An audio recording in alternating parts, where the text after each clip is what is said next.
तमिलनाडु से माननीय सांसद षणमुगम साहब ने आज दिनांक 25 जुलाई 2024 को हम पेंशनरों की आवाज को राज्यसभा में फिर से बुलंद किया।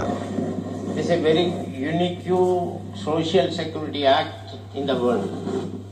It is a very big financial resources organization. It is a EPF.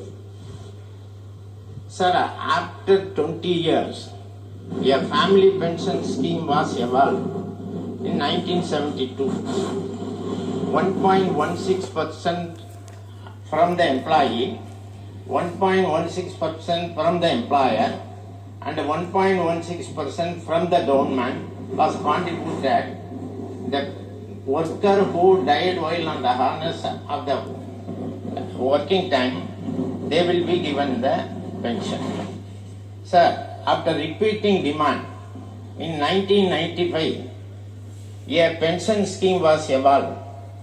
From the employer contribution, 8.33 has been taken for the pension.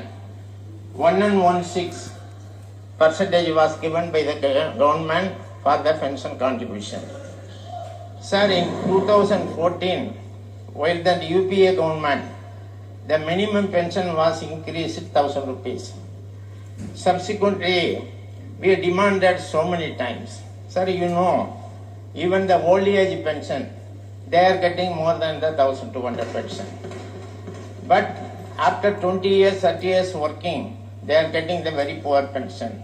The EPF always says there is no financial resource. I ask the government through you, sir, there are all the funds from the family pension scheme merged with the EPF.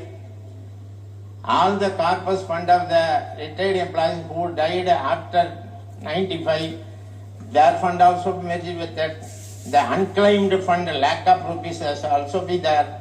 But the government is not come forward to meet the demand of the poor retired working class. So that I request through you, sir, let the labor department as well as the finance department. Thank you.